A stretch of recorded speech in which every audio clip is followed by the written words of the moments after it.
My job is to somehow make them curious enough or persuade them by hook or crook to get more aware of themselves and where they came from and what they are into and what is already there, and just to bring it out. This is what compels me to compel them, and I will do it by whatever means necessary.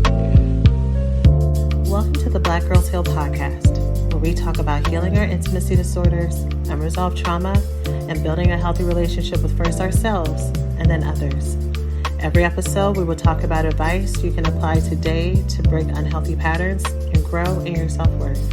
I'm Sheena Lachey, Love Addiction Coach and Trauma Specialist. Let's begin. Hello, and welcome to the latest episode of Black Girls Heal.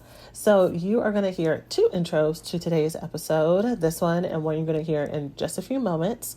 And I am recording an extra intro because I wanted to say at the top of the episode before I got started that if you clicked on today's title or if you're a regular subscriber, I just wanted to really emphasize that I think today's topic is going to be good for everyone. So today's topic is therapeutic separation with emotionally neglectful partnerships, or with neglectful partnerships. I'm going to talk more about what that means, the way that I'm defining it, and why I'm talking about therapeutic separation specifically for those couples.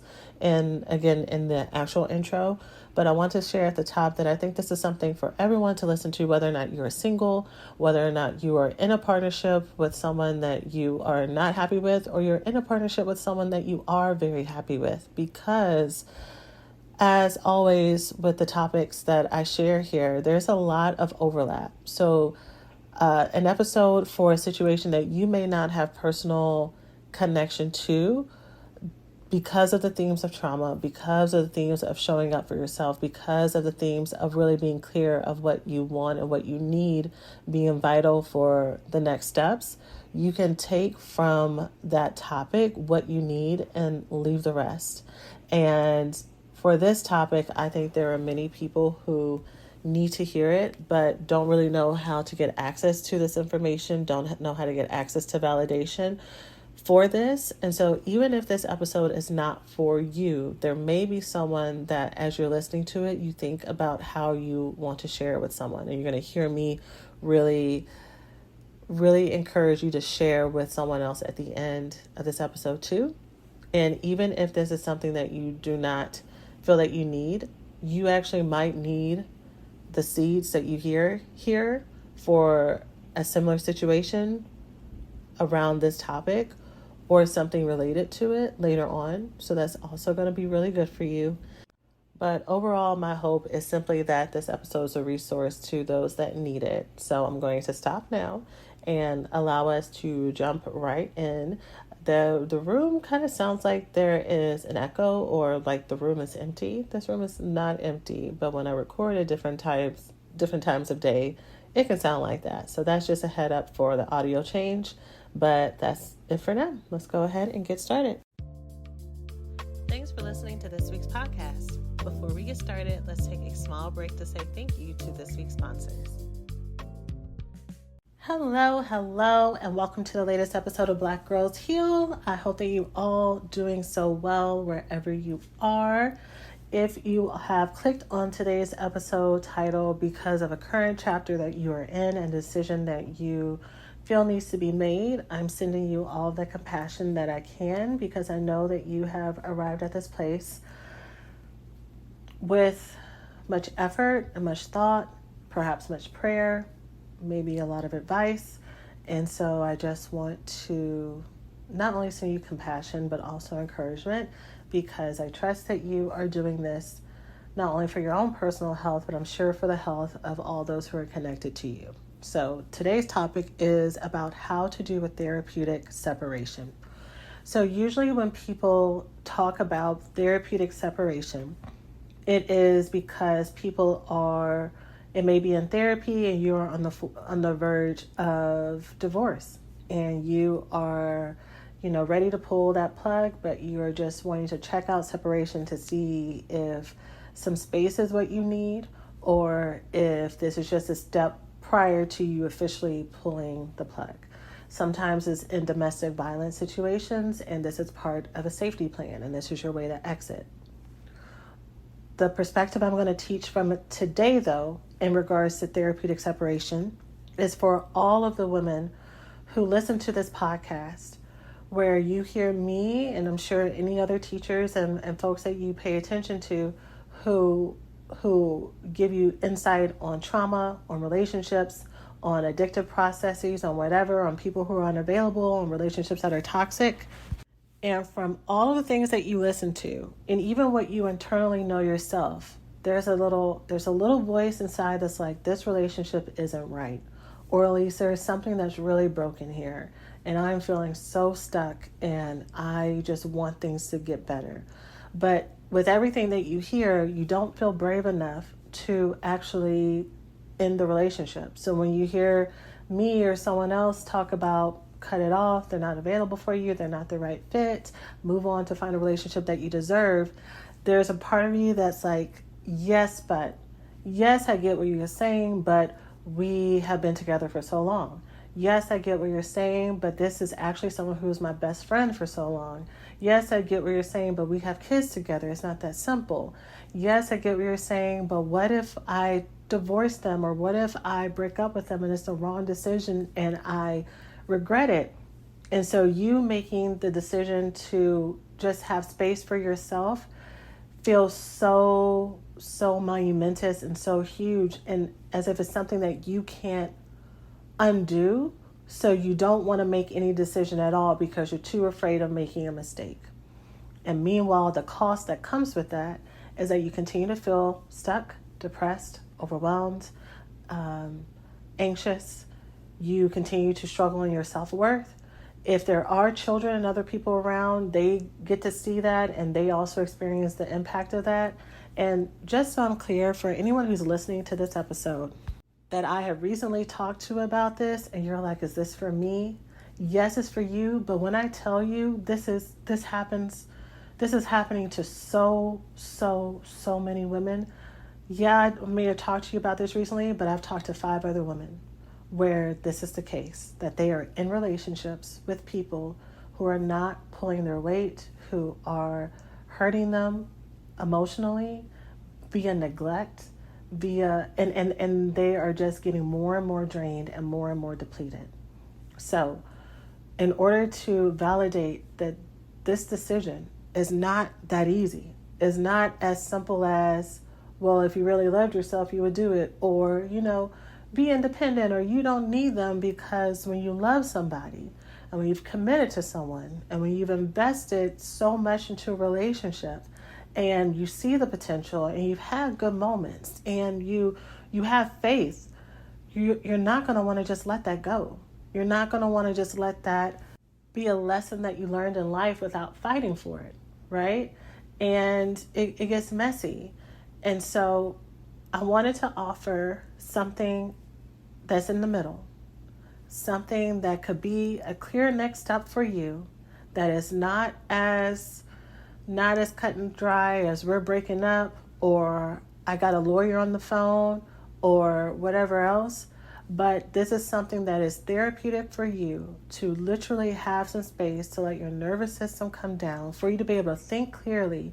Because when you're constantly in this barrage of constant slights and crises, and you had a conversation and you're hopeful it's going to work out, but then something else happens later on that makes you feel unsafe, and you're trying to decide, is it a me thing? Is it a them thing? You literally can't think. You can't see the forest through the trees, and you start to adopt that you're the problem. And that is also a common thread that I hear in every single relationship, is every woman thinks that she is the problem. And even if you are the problem with that is that usually, or at least in all the circumstances that I have heard, that there are 2 people in this relationship, and you are taking blame for things that are not your fault, which is also why the problem is persisting, because you are trying to fix things that you did not create. And so having some space to catch your breath and to figure out what is right for you and what is true for you is going to help you figure out Is this worth fighting for? Is this savable? And if so, how do I need to show up? And what is it that I need to be able to fight for this? Or for some of you to figure out that you have been staying in something for so long that actually has been the source of the problem, and you getting out has been the answer, but you needed to take a step to kind of see that you can live on your own, that you can be happy, that you can choose you and everything work out okay, and that the world will not implode, which is what it feels like sometimes when you're stuck.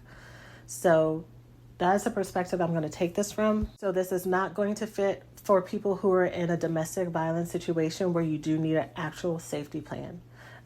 This is going to be more for people who are in relationships with partners that are emotionally neglectful, maybe financially neglectful, physically neglectful. Basically, they have been showing signs that they are not as invested in this relationship as you are, that you have been feeling disvalued, taken for granted. You've had all the conversations, you've had all the therapy appointments, you've had all the prayer, you've had all the pastoral appointments, you have listened and done all the self-help books, you bought all the lingerie, you have done all the sex tricks, you have done everything that you can to focus on your part and also try to help them too, and practice forgiveness for them too, and practice space for them too, and it has not worked.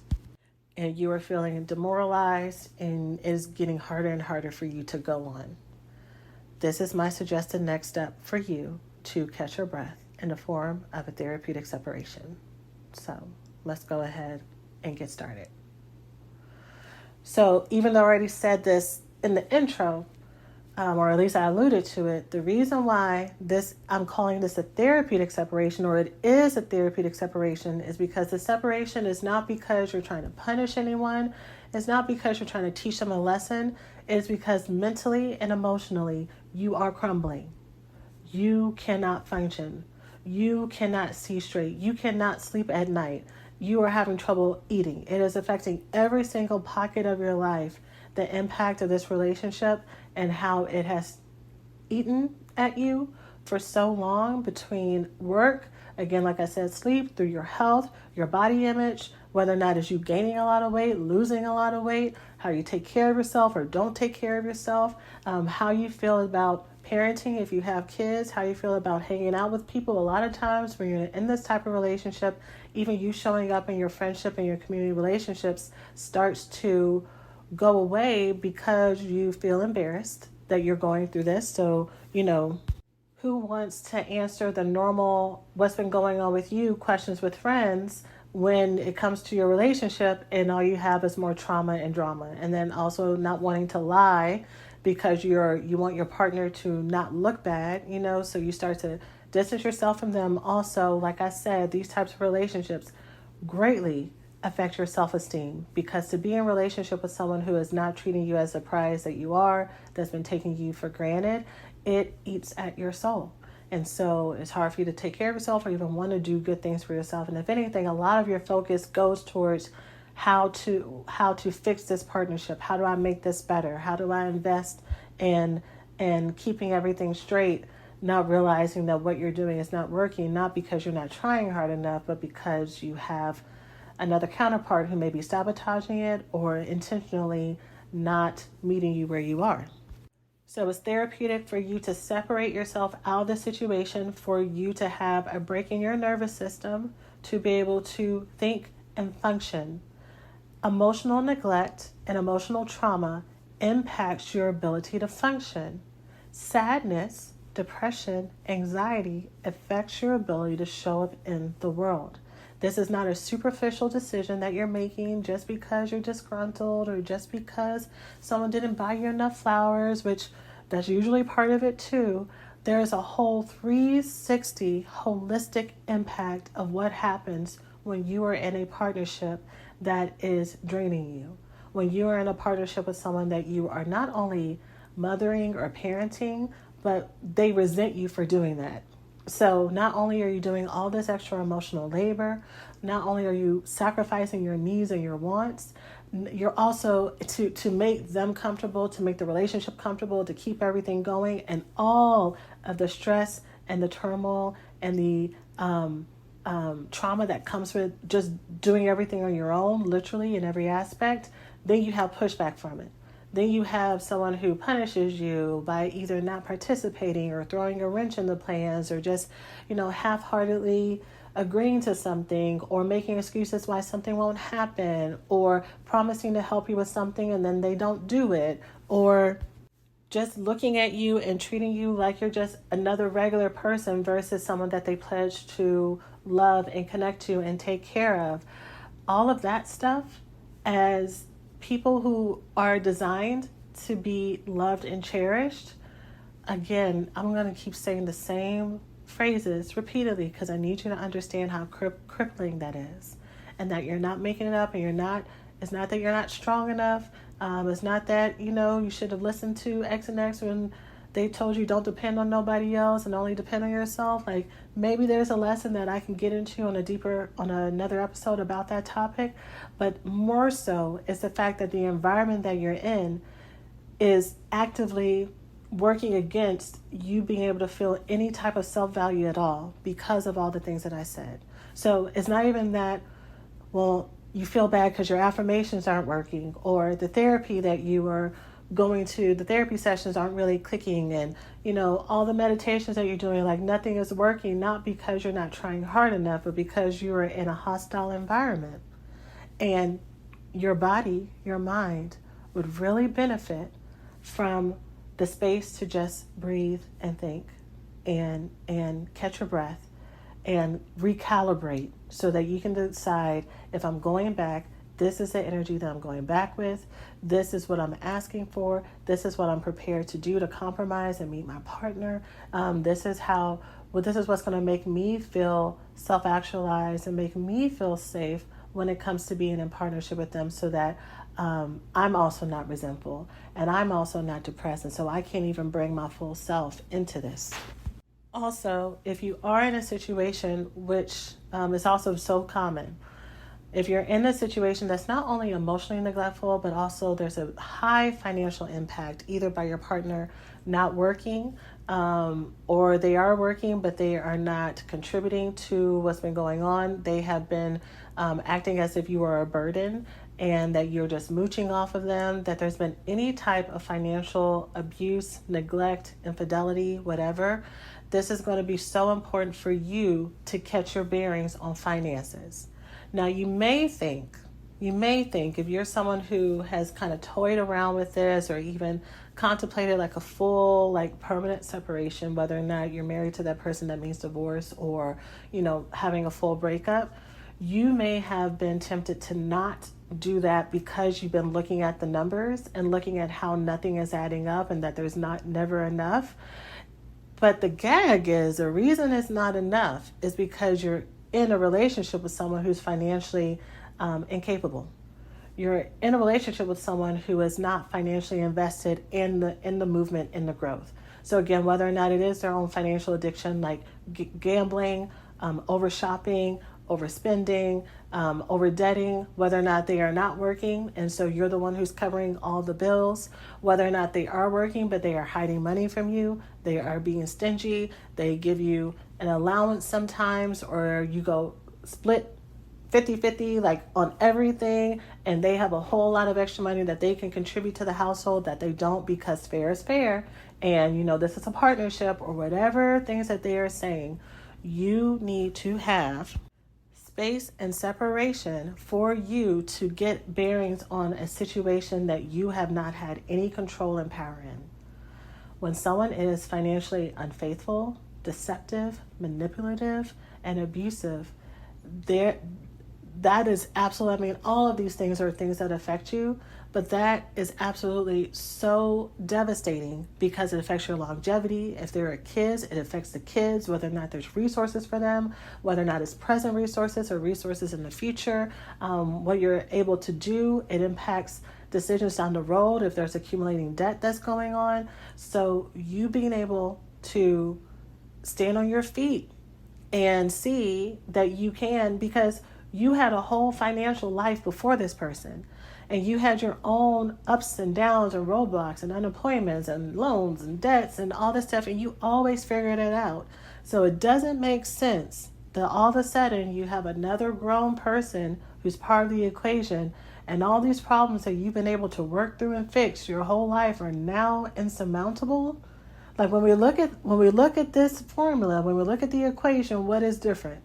What has been added? What has been changed? Because if anything, having multiple incomes should make things easier. They should make things better. And they're not. So it's also therapeutic because financial health is a part of your mental health. It is a part of your emotional health. It is a part of your spiritual health. If you don't have safety, when we look at Maslow's hierarchy of needs, the first level is what? Clothing, shelter, food, water, right? And if you don't know if you're going to have the money to pay for these things or to feel safe and secure in your own home, or you have so many things that you have to cover and take care of, because if you are with someone who's living in excess because of gambling, overspending, whatever else, like that is shocking. And especially if it's things that you don't want to pay for, but you're having to bail folks out, because bailing them out is actually bailing the family out. And so if you don't bail them out, then you feel like everybody suffers. You having a break from that and taking care of the family is really going to help you, and let that person take care of the family. So there are some real things that I was going to also suggest, but since I just mentioned that, let me go where I want to go with that when it comes to, let's say you do have shared children, minors, people that you take care of, parents, older adults. Like maybe you don't even have children, but there is an elder that y'all take care of, and or that you take care of, because if you relate to what I'm talking about so far, you're the one who's taking care of them. Even if it's their parent or their elder, you're the one who's more in charge of this, most likely. But you being a kind, compassionate, loving person that you are, you can look at this and be like, that's another reason why I cannot separate or whatever, because what's going to happen to them? And so here's the thing. If these are actually your babies, your children, and you are wanting to stay to try to overcompensate for that person, those children are going to feel the effects of their partners, of that other parent's neglect, no matter what you do. They're either going to feel it in the home with you, being depressed, and you getting deeper and deeper to where you can't even take care of them, and then the finances are all out of whack, and the whole house is in distress until finally a decision is made beyond your control, like you don't get to make it, but life makes it for you. So either that's going to happen, or that person is going to learn via life circumstances that they need to be in charge of themselves, and you staying to try to overcompensate and fix things is not going to make it better. They're going to continue to be irresponsible. And so you cannot save them or cushion or protect your children from that person's inability to show up.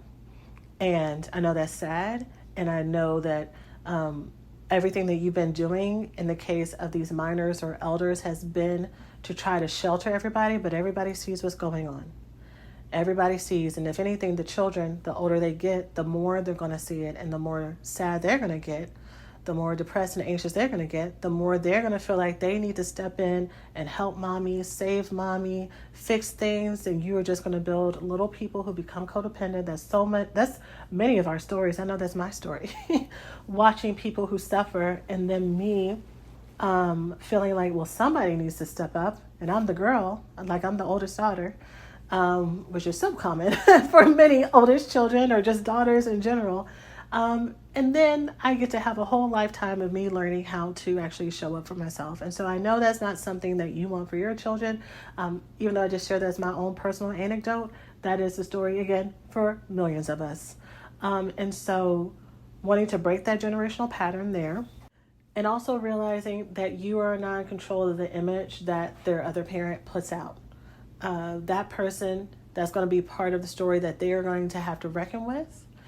And then also, the last thing I'll say, and it's probably the one that's most top of mind, is what your kids need more than anything is a stable home where they know what to expect, where they have boundaries and rules and safety and provision and resources that are not all over the place, that they have consistency.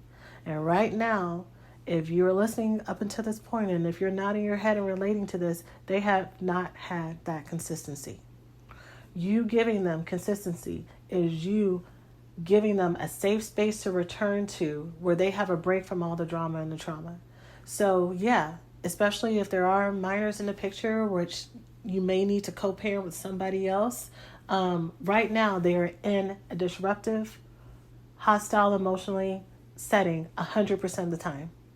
And what you may, and I know I'm jumping towards, it sounds like I'm talking about like a full-time thing, but even if this is like split 50-50, if they get a break from the craziness and from not knowing what to expect and like the fights or the tension or they can't do things because there's not money for it, or, what is being provided for them is being held against them, and they feel like the tension of the fights and the lack and whatever, you're giving them a break from that 50% of the time, which is amazing.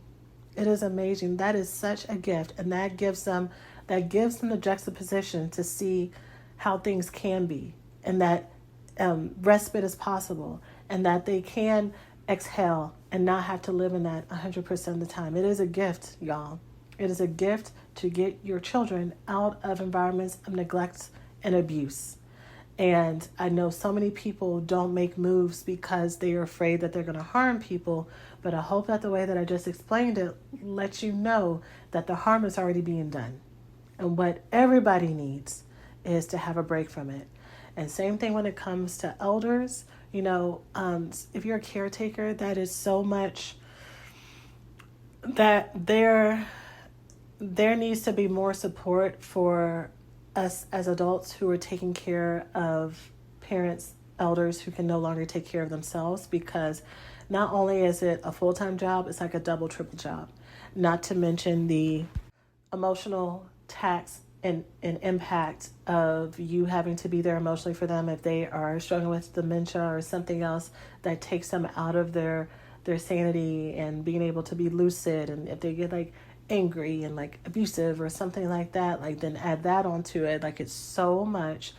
But my feedback is going to be the same, that if anything, they need a healthy you.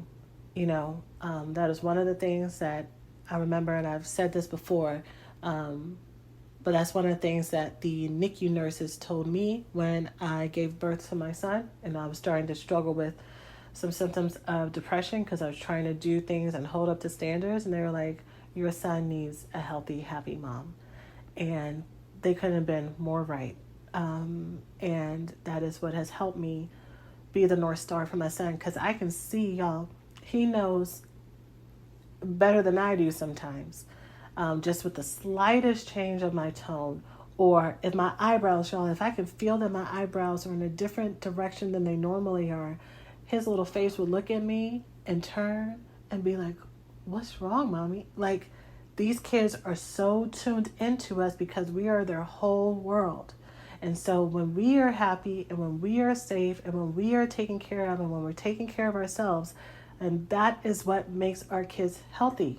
Not when we are living in deprivation and martyrdom and taking one for the team. If anything, we just teach our kids how to also be in neglectful relationships and take one for the team, to never show up for themselves.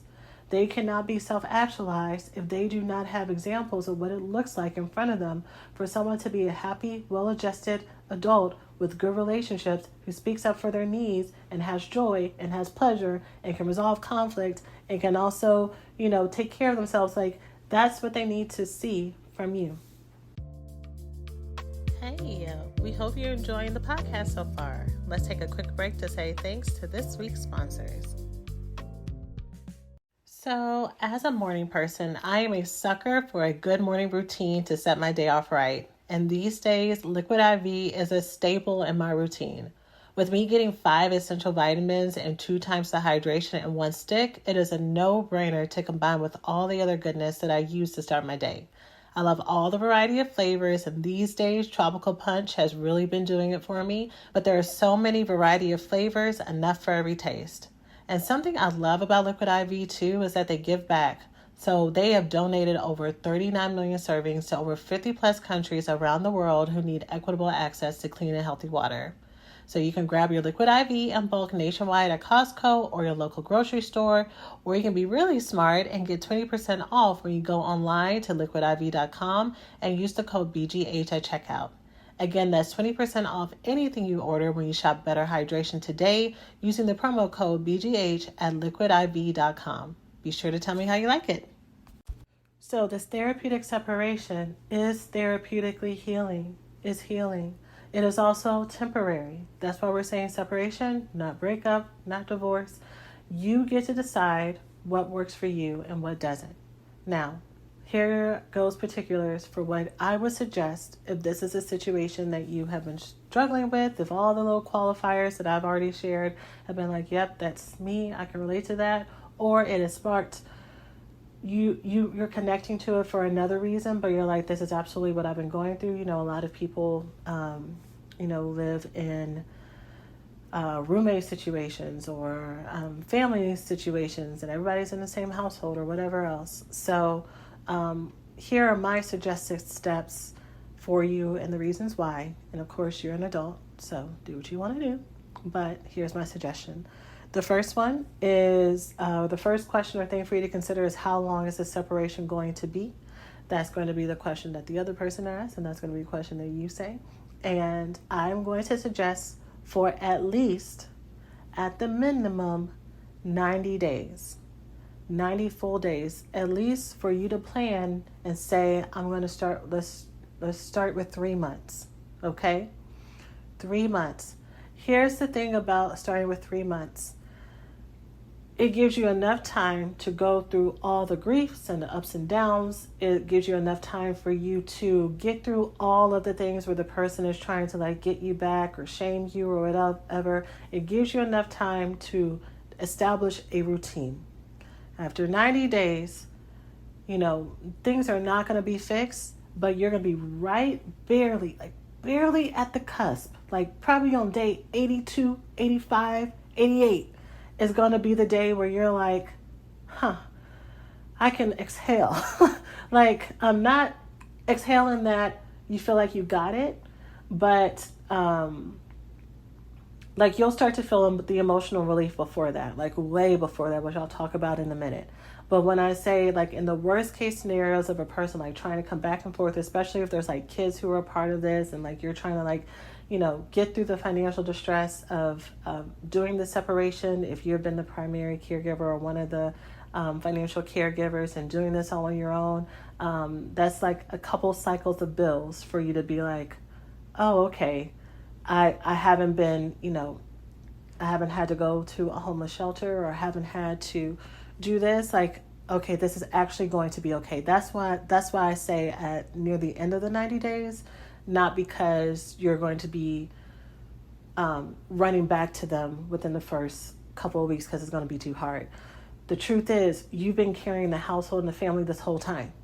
You've been the one who's been emotionally invested in leading the relationship the whole time. You're the one who has the emotional faculties and the self-awareness and the insight that's been pushing you to do all this work, the self-development work, to look at yourself, to communicate, to go to therapy. Girl, you have nothing to worry about. You're going to be good. And the reason you've been staying is because you've been worrying and trying to overcompensate for this other person. But the last thing you got to worry about is whether or not you're going to make it. You got this. You've had a whole extra child. And if you don't have any children, you've had a whole extra child if you have been relating to what I've been sharing so far. So I suggest at least 90 days because it's a short period of time. 90 days will come and go like that. It's going to be so quick. And I think it is the least amount of time for those of y'all who are scared and who are anxious and who feel like you can't do this, to kind of catch a whiff of what this is like, and see that you can. Okay. So that is the first thing. I'm going to go ahead and jump into how to have this conversation with them, even though this was not the next thing on the list, but I'm going to say, because I'm sure that that's not, sometimes when sometimes when I teach things, or when other people are teaching me things, and there is something that's really good, and then I get a question in my head, and it's hard for me to listen to the rest of it until that question gets answered. I'm like, okay, yeah, but here's the question that I have. I think that's one of the questions. Well, what do you even say? And again, you have most likely had a million jillion conversations with this person at this point. If you are someone who ascribes to everything that I just shared, these are the most communicative, loving, compassionate, mature people in the world, wise people in the world, who have done everything they can to try to give this relationship and give this person a fighting chance. You've had a million conversations. And so you, I'm going to have to say a whole lot of things at once. You are not going to hit them off guard.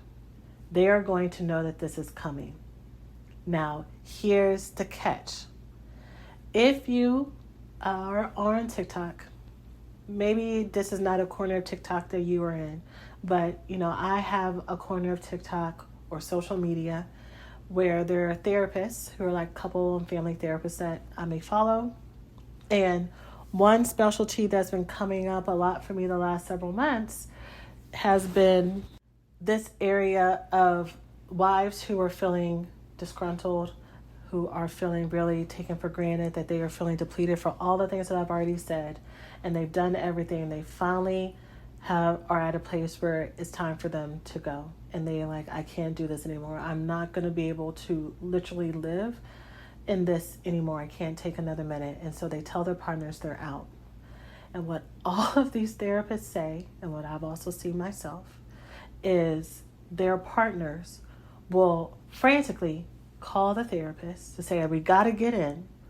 And when they are in session, they will say, well, I never heard this, and I don't remember this. And when they get confronted on that, the actual answer is, well, I didn't think that it was that serious. Like, I knew that she was talking about it, but I thought I had more time. I didn't think she would actually leave. What do I need to do? These people are taking advantage of your kindness, of the fact that you will give a threat and not take action, on the fact that you have been acting afraid, on the fact that you have not been actually showing up in your value. They have absolutely been taking advantage of that. And so if you are trying to gear yourself in a place where you say it in the exact right way and in the exact right delivery, to where they have no confusion about it, to where they completely understand, to where they agree, that is not going to happen. Because the nature of the neglect is tuning you out, is not taking your needs seriously, is calling your bluff. That's literally what's underneath all of this in the first place. So you trying to say it in the right way is because you are a good girlfriend, is because you are a good wife, is because they've had an amazing prize and thing in front of them that they have not been taking full advantage of. Like, they've been taking advantage of it, but they have not been at appreciating you for everything that you are.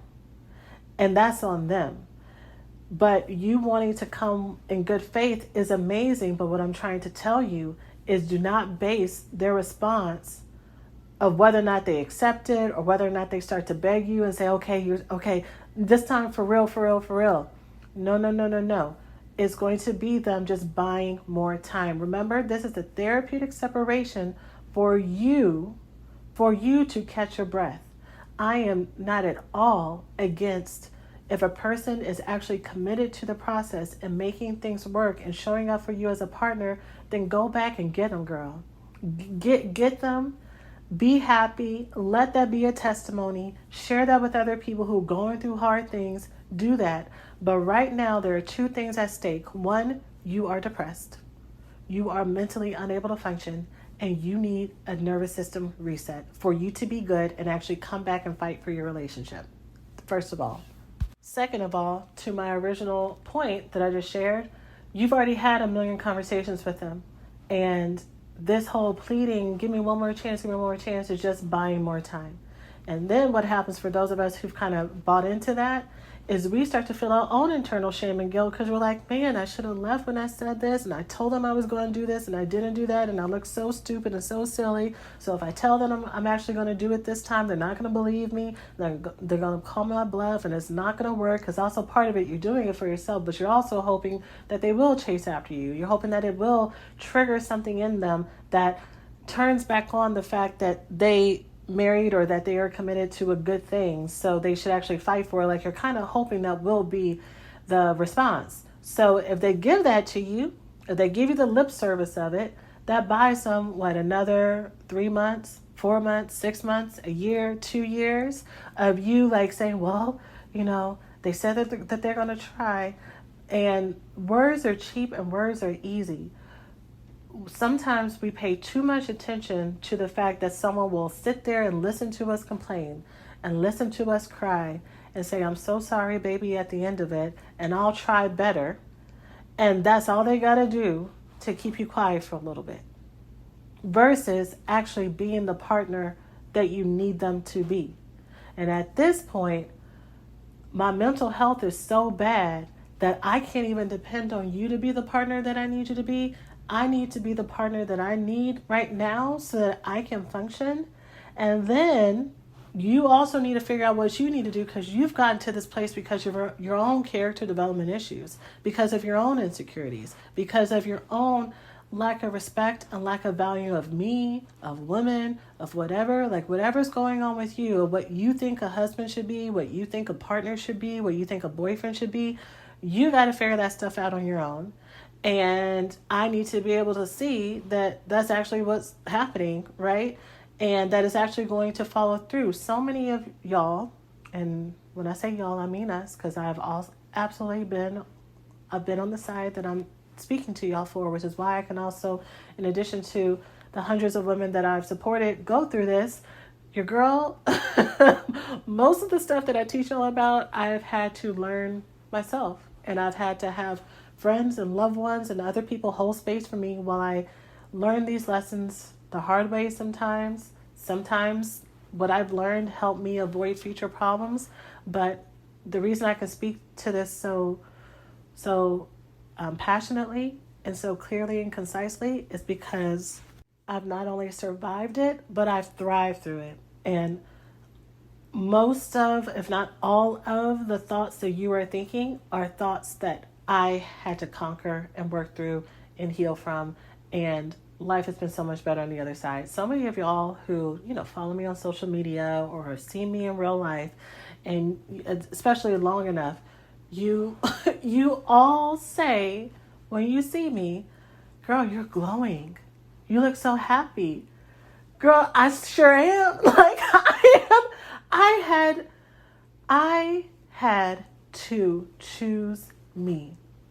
And choosing me did not leave me destitute. It did not leave me alone. It did not leave me suffering. It left me happier, more expansive, more in joy.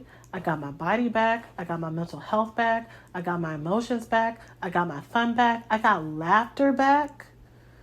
Y'all, what you feel like is just more loss is actually more gain.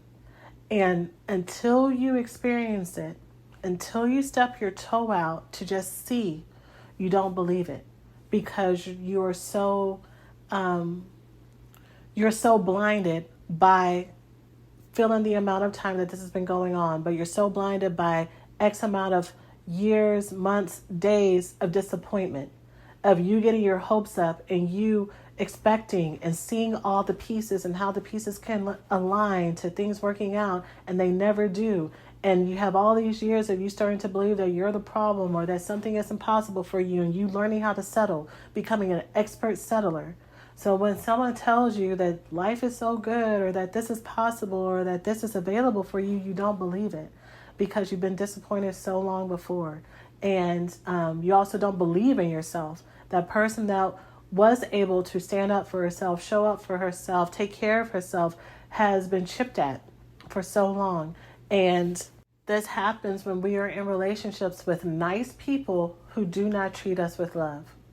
I'm not going to say that they don't love us, But I will say they don't treat us with love. And that affects how we feel about ourselves, and it affects our mental health. So the way you tell them is you say whatever you need to say, followed with, I want a separation, not, I think I need to get one. I mean, if you hedge on that, then, I understand that for many of us, we are just starting to use our voice. So we may do all that filler language and apologetic, and I'm so sorry. And so I would encourage you not to, just to start practicing showing up for yourself. But if you need to, or if you do it automatically, you say you're not going to do it and then you add it in, because I definitely added in things that I wasn't going to say, but I was so afraid of being mean that I, took blame for things and stuff that was not my fault. But I encourage you to say, I want a separation for 3 months, and then for us to come back together and revisit this. So 90 days. So that's what I would say at minimum. Now, here's the thing that I'm going to say about the transition. Now, okay. Another one where I just got to say several things to illustrate this point. I would really encourage you that if financial neglect, abuse, infidelity, irresponsibility is part of this overall functioning, I want you, and I would strongly encourage you, to be prepared mentally that you are going to be the one that's going to bear the impact of the financial strain that's going to come with this. It is not fair. It's not fair at all, but literally that is the core nature of the problem, that you're with a partner that has not been pulling their weight and being fair with the finances. So the longer that you wait until, or you try to figure it out and say, well, this is going to be really hard, I can't do this. If you are working, if you are lucky enough to be in a situation where you still have access to employment, because I know sometimes that's not the case. And I know that's more domestic violence situations. And I said I wasn't going to focus on that for this episode. But so I'm assuming the majority of women who are listening, and this is your situation, that you're working. That means that person is going to do everything that they can to make it hard for you. If they cannot get you to feel bad about your decision and say, you're totally catching me off guard, or I'm trying, or I told you I was going to start going to therapy, I just can't find a therapist that I really like, and it's so expensive, and I talked to my coworker about it, and they understand, and that my coworker is really trying to help me out, and and then I'm going to church again, and I watched the service, and pastor, you really got into it, all the stuff that magically comes out when you are trying to call their bluff. If that doesn't work, if that type of emotional manipulation, guilting, shaming doesn't work, then they are going to start throwing wrenches into your plan. So do not expect them to go half on breaking the lease. Do not expect them to help pay for movers. Do not expect them that if you're moving out, that you actually have to move locations, that they are going to help you with all that. I want you to start thinking now, because this is also how movement has been stopped in your relationship, not only financially. If you can relate to this, there have been so many other ways that they have put monkey wrenches into your plans for self-improvement, for betterment, for vacations, for health changes. They have sabotaged a lot. This is just par for the course. And because money is related to the safety and security, it makes it very scary, or it makes it bigger, but this is something that they have always said and they will always do. So I want you, this is the phrase that I've been avoiding, but it's the only way that I can get y'all to think in this mindset for it to be clear, is I want you to think about how would I navigate this if I was in a relationship, if I was in a roommate situation with someone, and they weren't paying rent and everything. What would I do? And I'm single. What would I do to work through this? Would I stay in this rent and this lease upside down with them being able to, decide if they're going to pay for it or not pay for it, and cause destruction to the property and everything else. What would I do if I had to get out and get out quickly? Do that. That's what you need to do. If you have a shared mortgage, I would, before you even have this conversation with them, you need to have your plan of action planned before you tell them about this therapeutic situation, because you're not dealing, what's different about this situation versus that aligns with domestic violence situations, even though your life is not physically in danger, thank goodness, not immediately in danger. Actually, let me, I'm about to go down a whole other trail. But what makes the difference between this and other couples who are having problems and they are actively working through it, is that in those situations you have two people who are working on it. Yeah, they may still be fighting. Yeah, they may not be on the same page, but we have two adult people who are communicating about what they need. They're trying to get back on the line of compatibility and working together, but they're both pulling their own weight.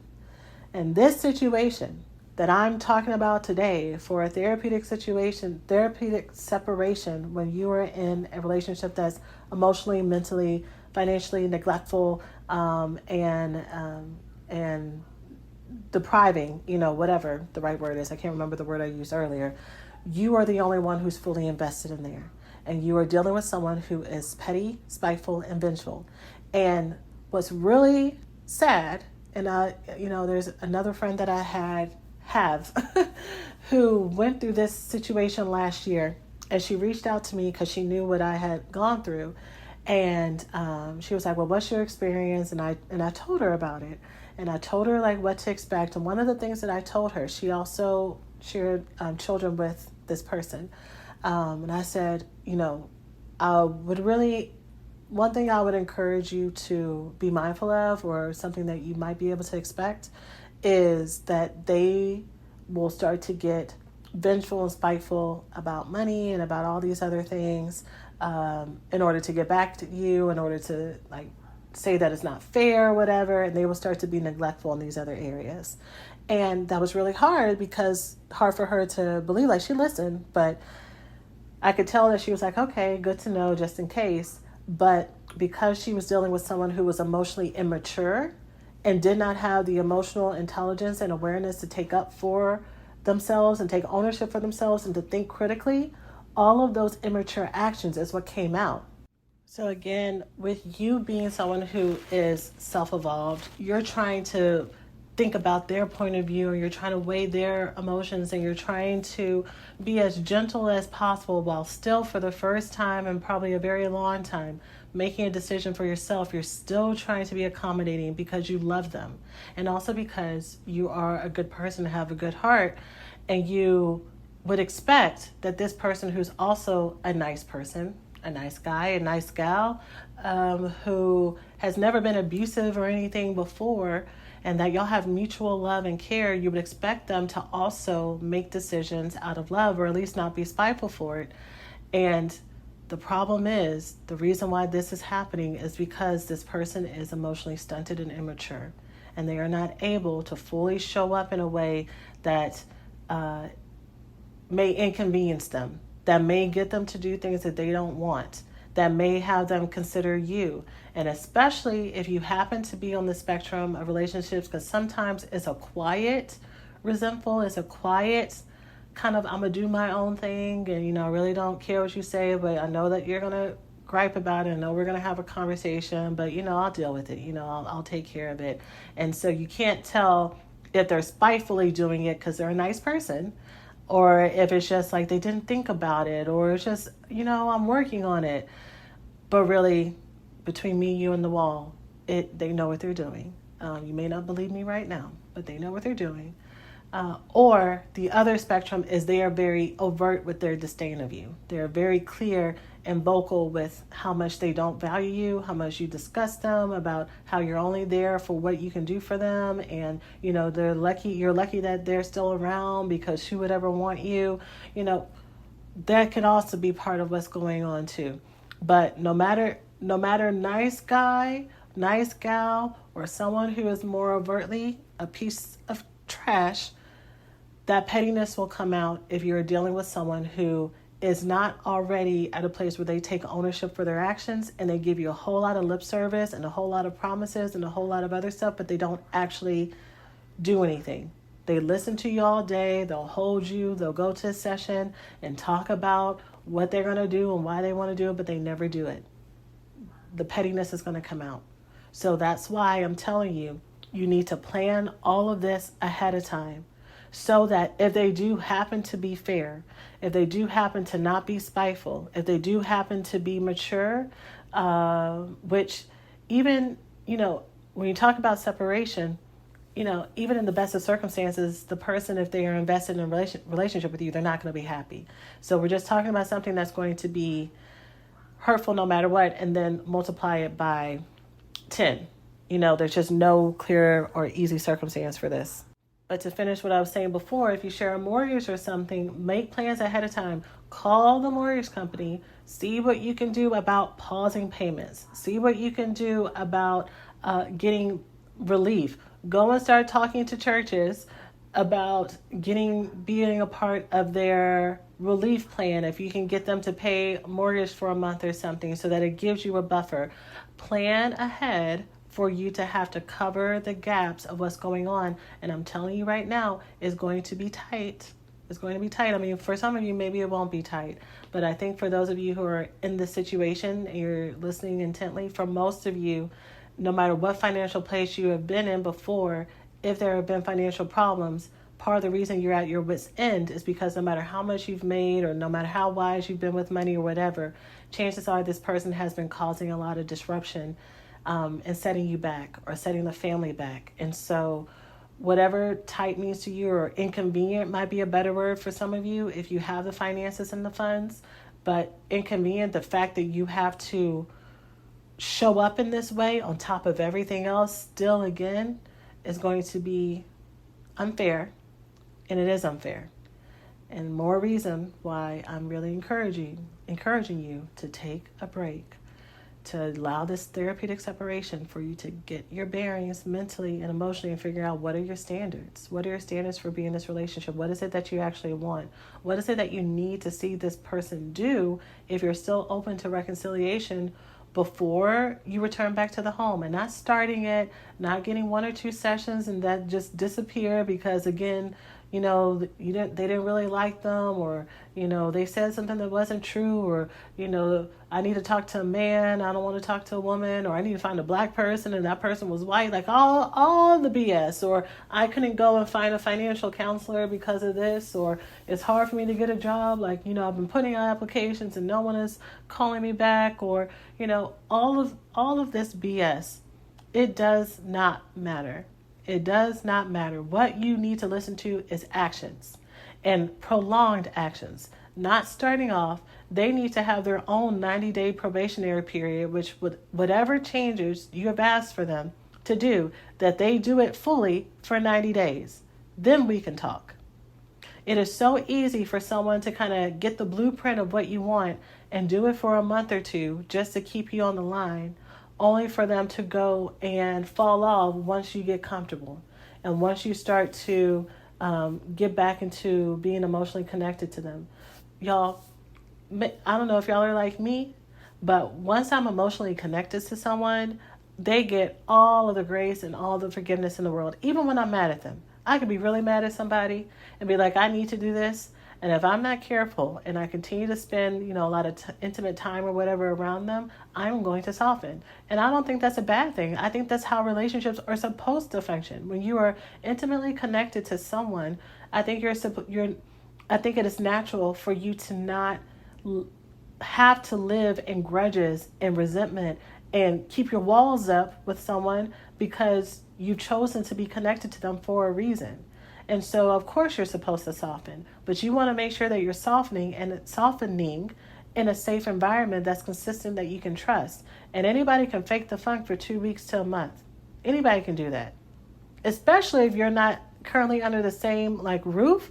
They can tell you anything, and people can only fake, especially people who are emotionally immature, they can only fake it for so long before they start to get mad at you and be like, if this is not a true internal change, for them to be like, I already told you I'm going to therapy. I'm saving money. I got a job. Like, why are you still there? I know you say you want to do 90 days, but like, I'm doing everything that I need to. Like, you need to come back home, or you need to let me back in the home. And then the true colors are going to start to show. The anger, the abuse, the neglect, the I'm not doing anymore, the manipulation, the guilting you, the shaming you. And luckily, you will have some space for you to see that character and see what's coming out and actually make a clear decision. And if that person does not respond in that way, if they do not turn towards being abusive and petty, but they are actually, actually doing the work, then you can re-enter into the situation with more trust and more belief, because you have seen this is true and that they are taking care of themselves, versus you having to be mommy and you having to parent this adult person and like nitpick them and double check their work and micromanage them to try to do what they should be doing on their own. You should only need to worry about yourself, and if you have any children, worry about your child. You should not have to worry about parenting, picking up the messes for, taking care of, reminding somebody who's a grown adult to take care of you and to take care of your family and to take care of the goals and the purposes that y'all have together. That makes no sense at all. But many of us have adopted that because that's what we've seen. That's what we've seen, or we've had no modeling of it. And so we're trying to do our best. We're trying to do our part. We're trying to be a good partner. But in our attempts to be a good partner, we have picked up blame and responsibility that doesn't belong to us. Okay? So during this time, what should you be doing during this time? Like, am I just sitting here in this therapeutic separation, twiddling my thumbs, just counting 90 days? No. During this time, you're going to have a variety of the following reactions. Some of you will cry, especially if you're someone who's kind of been teetering on this and unsure about this, and you're making this decision with a lot of trepidation for yourself. You're going to cry a lot. Some of y'all are going to think you're going to cry, and then you're going to get out there and you're going to be popping bottles. You are going to actually have the physical, like literally, like Cinderella's fairy godmother came and tapped her with that wand and changed that dress, like just like that thing was unveiled. Like, there's going to be something that lifts from you and you're going to be like, what the hell? Like, really? Oh my God. And you're going to be able to breathe and have so much clarity and have so much joy. And some of you are going to have a combination of that. And so you grieving what's been happening, you working through this built-in fear that probably existed before this relationship, and this relationship absolutely enhanced you standing up for yourself and you speaking for something that you want, even when it inconvenienced somebody else. You going through the aftershock of that, using your voice when you've been codependent for a good part of your life, or the majority of your life, is physically terrifying. It will literally make you shake. It will make you have a panic attack. It'll make you have convulsions. You may want to throw up. You may have night terrors and sweats and everything, because your body is like, what are we doing? But it doesn't stay that way. It's like, oh wait, I can stand up for myself and I'm okay, and I can make it. And then it just allows you and strengthens you to speak up for yourself in more ways, and to feel that self-confidence that you may have lost and not have been able to be connected to. So you're going to do that. And then also you are going to do your internal work to figure out who you are, what you want, and what you like. If you have been in this type of relationship, you have most likely lost sight of that. You have most likely lost sight, no matter how high exec corporation you are, no matter what your accreditations or your accomplishments have been before, no matter, if you have always been the most stunning woman that's walked into the room, no matter what. This is no respecter of persons. It gets us all because of the impact of this type of trauma. So you will be rebuilding and journaling and working with your therapist, working with your coach. Hello, I'm here. I'm available. This is what I do all day, every day. Working with someone to help you rebuild yourself, find what you want, find what you need, find who you are, and do things differently. That's what this time is for. This is not the time for you to, which I don't think if you are someone who's been tentative about this, but this is not the time for you to go out and date, because what you will be at risk of is looking for and accepting someone who is going to be your knight or nitrous in shining armor. And because you have not fixed what attracted to you to this broken relationship in the first place, you're just going to find someone who looks very nice and neat and shiny on the onset, but they're going to be exactly what your partner is. They're going to have different name, different height, maybe different skin color, and they're going to do the same type of foolishness to you that this other person just did. But you're not going to know that because you're getting high off finally getting love and attention and texts and gifts that you didn't give with the other person. So this is not a time for you to date. This is a time for you to date yourself, love yourself, and get help and get healing. Get active healing in this, because if you do not, what's going to happen is you're going to spend the next 90 days, if you actually get to that point in time, just going through the motions, and there's not going to be no internal change and growth inside of you, and you're going to return back to that relationship. And if they even want you, because again, there's a whole spectrum of what's going on. Some people's partners are nice people, like they'll tell me they're nice people, but I'll listen to the story, I'm like, that person is not a nice person. And so they may be out there cheating or doing whatever, or you'll just go back and just think, okay, well, this is life. Relationships are hard. Marriage is hard. I guess I just have to settle until you physically can't again. And then the cycle continues. So no, you need to be doing your own personal work and growth, and taking care of yourself, and getting outside help and support to help you do that. If this is something that you relate to, and especially that's been very hard for you to take care of yourself, one of my mini courses, which you get as part of the recovery school, but if you're like, I that's too big for me to do, I don't think that I'm ready for it, or it's too big of an investment or whatever, one of the bonus courses is a course that you can get on your own, and it's called the Love Woman Foundations, but I'm going to change the name to Love Deprivation Rehab, and it's specifically for those of us who have put ourselves last, who have not taken care of ourselves, who don't really know what it is that we want or what that looks like. So that would be a really good first start for you to go and invest in that. Do the work, learn about those sources of this, where it starts in trauma, why it's so hard for you to neglect yourself, the things that you've been carrying that don't belong to you, how to get rid of them, and then also how to start to love yourself again in 12 different domains, what that looks like, what it looks like for you to be healthy, what it looks like for you to not be healthy. That is a great place for you to start. So again, it's the Loved Woman Foundations, which is the name of the course at the time that I'm putting this episode out, but I will be changing the name depending on when you are listening to this in the future, to the Love Deprivation Rehab course. And it is, you can find it under Work With Us. When you go to blackgirlsheal.org, go to Work With Us, and you can find it there. Okay. There's also a link for those of you who don't know. There's a link in all of our show notes that we changed recently. Well, not recently, actually several months ago at the top of the year or at the end of last year, where every show notes has a link that says, can't find what you're looking for, click here. And it will take you to, if there was a program that I said 3 years ago that you're like, that's exactly what I need, and you don't see the link in the show notes anymore, that program should be on that page along with what it's been replaced with. So this is the best next thing. This is what it was revamped into. It was merged into this program. This is changed to be whatever else. That is available for you as a resource as well. So that is it for today's episode. We have gone over an hour, and this is very important. I was talking about kids, so I guess we're going to go really over an hour.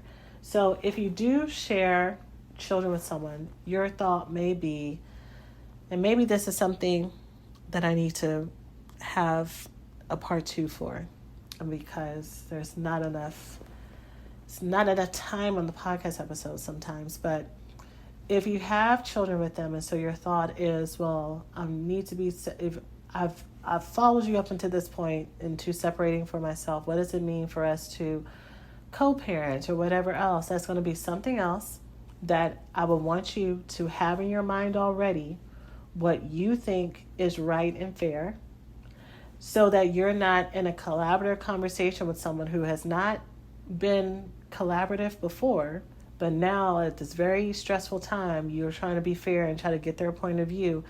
Expect them to not be open to it. So you come up because you're already a fair, loving person, and you're going to do the right thing for yourself. You're going to do the right thing for the kids. Come up with what you plan to do that's going to be in the best interest of the kids. So the best interest of kids is to have access to their parents, right? But because you know your situation, you know your family, you know the stability of this person, you know what they are capable of and not. So that's all I'm going to say about that. I'm not going to get into details. So what is in the best interest of the children and for this person, and come up with that suggestion so that you are prepared to, when they say, well, what about the kids? Well, this is what I was thinking. And they will most likely fight against whatever you say, no matter how fair it is. If you, let's say you did separate and you moved into the apartment next door to them, they would still be like, you're trying to take me away from my kids. Like the lack of self-awareness and cognitive dissonance would be hilarious if it was not so infuriating when you're in it. But do not expect to get a, wow, thank you for appreciating me, or wow, thank you for making this fair, and I know this is hard, or wow, like, yeah, you could be asking for whatever else, but like, I totally see how you're trying to compromise. That will not happen. It will not happen. It will not happen. It might happen if this is a person who ends up actually being committed to their own personal growth and changing and maturing. Then yeah, the verbal affirmation, the insight, the ability to see everything that you've given and that you continue to sacrifice for them, even in you making this decision for yourself, there's no way that you as a loving person are going to do this as fully, as selfishly as you probably could or should. You're still going to make concessions where you're trying to be fair. And this person is not going to realize that, and are not going to be appreciative of it until they do their own internal work, which is why it's important for you to make this decision on your own. So come up with what you think is fair, and then you need to have a basic rule that you only communicate with this person about the kids. I would personally suggest that if you are in partnership with someone who can be emotionally manipulative and is really, really trying to win you back, and remember, this is a therapeutic separation that I should say before we close. This is not you trying to teach them a lesson. You are not trying to punish them. You're doing this because mentally you are crumbling. Emotionally you are crumbling. You're depressed. You're anxious. You're sad. You can't function. You can't sleep. You can't eat. You're gaining weight. You're losing weight. Your kids are starting to try to take care of you because they see how mommy is suffering. That's why you're doing this. This has nothing to do with them. It's because you may not be here if you don't do this. So knowing and remembering the reason why you're doing this, that this is not just for them, that this is for you to have some respite.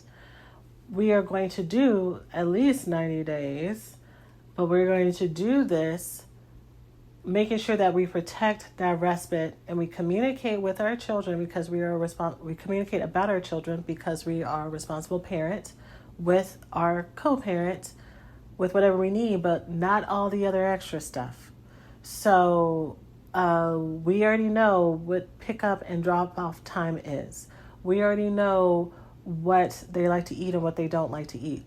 This would be another thing that if you're anything like me, that you already, especially if you're the one who's been, which is, I keep giving the disclaimers, which if you're in this situation, this is absolutely you, that you already have been the main primary caregiver. So you know all the routines, you know all the schedules, you know all the allergies, you know the teachers' names, you know the favorite colors, like you know all this stuff.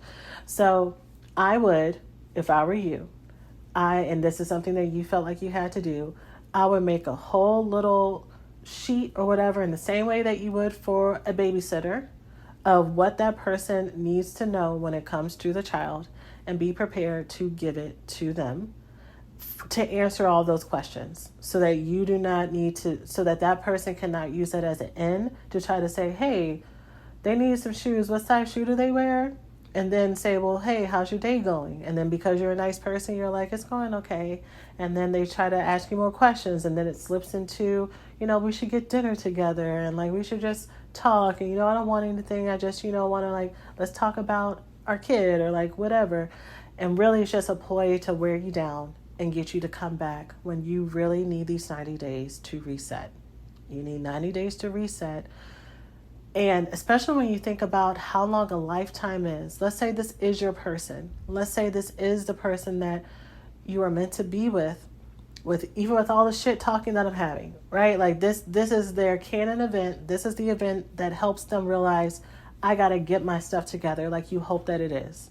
And it's real, because this happens like for every 9 women that they do this break off for themselves and hope that the person gets their stuff together and doesn't, there's one person that it does work for.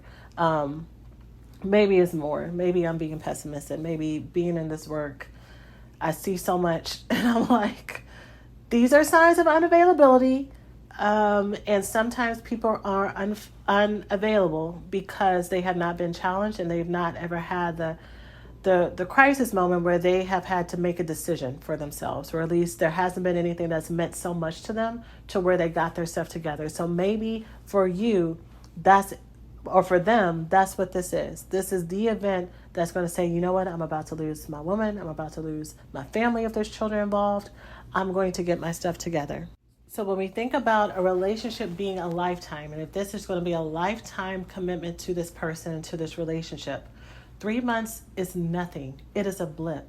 It is so worth the investment for you to have a lifetime of happiness with this person. This reset, and this is what's going to save you 5 or 6 years of stress and drama trying to do it the hard way or the long way, versus both of you being able to get your bearings and get outside counsel and wisdom and support. It's worth it. It is worth it. I cannot stress enough how a therapeutic separation for many of you, if not all of you who relate to this situation, a therapeutic separation truly will benefit everyone to be able to be clear.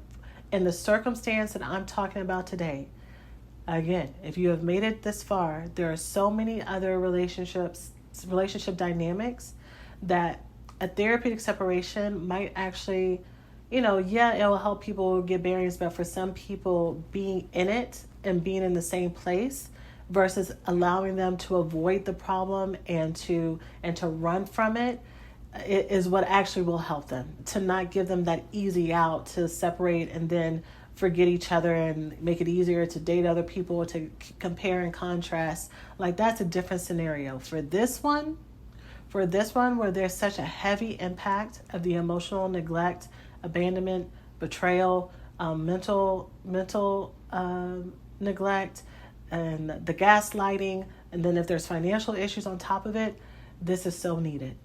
This is so needed to reset. And so that is my encouragement. Of course, scan this with people who are available and healthy for you. And this is such an important part. Hopefully, if this is your situation, you're still listening.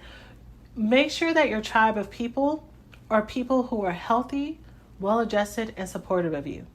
If you need to do a therapeutic situation and a family of people who are used to being taken advantage of other people, who are used to being scapegoated, who are used to, I haven't given genders at all this whole time, but I'll just give it for the closing.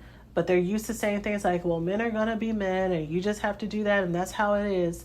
These are not the people that when you go to separate, if you're looking for a place to live, that you go and live with them, because they are going to just double down, and now it's going to be multiple voices telling you that you're being selfish, that you're doing the wrong thing, trying to give this person the benefit of the doubt. Usually when you get to this place where you're making this decision for therapeutic separation, you have done all of the remedies, you've done all the things. And so when you have people who come back and question you and act like you haven't fought for the relationship, you haven't fought to look at both sides of the equation, and they start to make you feel like you're the problem, that is so hard to do. So those are not the people that we're going to go to for advice. Those are not the people that we're going to go to for support. Those are not the people that if we decide that we're going to be the ones to leave, those are not the people whose house we're going to stay at. We are going to, if we need to go on to Airbnb and find a month-long rental, then we're going to do it a month at a time. We're going to find what we need to do to take care of ourselves and get our bearings back together.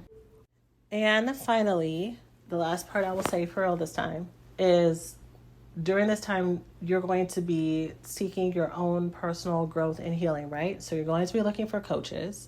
You're going to be looking for healers. You're going to be looking for therapists. You're going to be looking for teachers that are going to be speaking to what you need to do to heal yourself. And I just want to encourage you to practice some discernment around the energy of the people that you take in.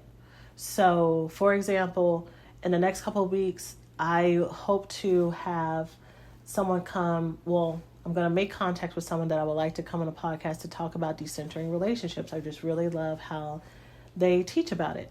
And in my paths of me learning about how different people teach about decentering relationships and finding your own self-love and relationship with yourself, I have come across a lot of other people who may have a whole lot of wisdom and insight, but their energy around how they teach it has a lot of negativity. It has, no matter how they may paint it, no matter how passionate they may paint it, I can hear and I can see how part of the pain that they've gone through, it wasn't only the catalyst for their own self-development and discovery, but also it still kind of impacts it, And so I have had to practice my own discernment when I look at different teachers and I'm like, okay, with what they're sharing, is this the type of energy that I also want to come from? And so sometimes there may be some people that you take little pieces from and then you leave the rest. And so make sure that you are learning from people that help you glow in the way that you want to, because it is very easy, especially in the realm of decentering relationships and learning how to take care of yourself. You can make the same decision of choosing your own boundaries and priorities, and one is coming from a place of happiness and openness and self-belief and knowing that you're worth it and knowing that you are beautiful and knowing that the world is available for you and there's only abundance available for you, and that's the energy. Or you can decide to choose to take care of your boundaries, but it's coming from a place of everyone's going to disappoint you anyways and you can't trust nobody and the world is you're only in it for yourself and da-da-da-da. And in both perspectives, you're going to make a decision that is about your own self-preservation, right? But one feels a whole lot better. One allows you to actually tap into your freedom versus you having to go into yourself and you learning you have to cut off access to certain things because you can't trust, because you're actually not trusting yourself, And so just be mindful of energies when you are selecting the teachers that you want to work with. Okay, an hour and 30 minutes, y'all. We are done. Well, at least we're done for now.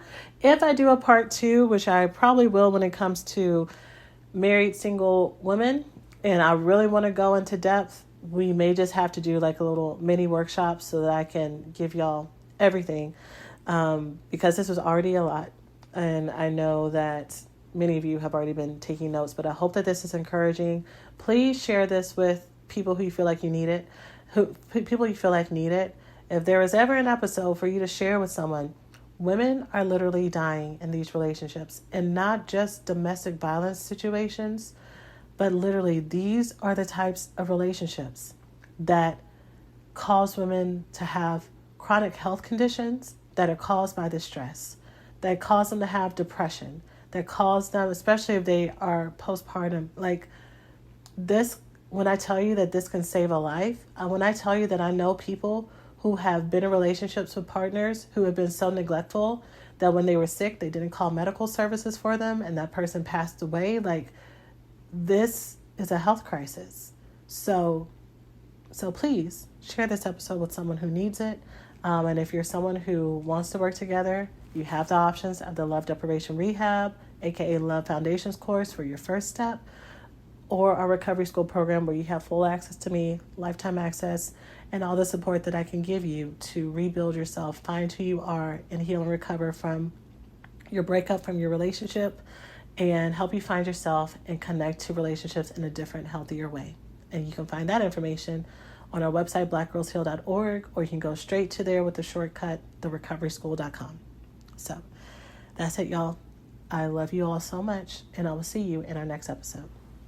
Hey, so thanks for listening to today's podcast. If you enjoy what you've learned, it doesn't have to stop here. You can check out the blackgirlsheal.org website and grab the worksheet for this week's episode or any of your other favorite episodes from our shop with an overview of the main points, healing circle discussion questions and journal prompts, and challenges that you can take with you into the week. Also, you can check out any of our other self-study and coaching programs, resources, and freebies to help you heal from the intimacy disorders of love addiction, love avoidance, love deprivation, and the trauma that causes it. The best time to start or restart your healing journey is now. We hope you enjoy all of these resources, and until next time, remember you are so loved, and we'll see you in the next episode. Take care of yourselves.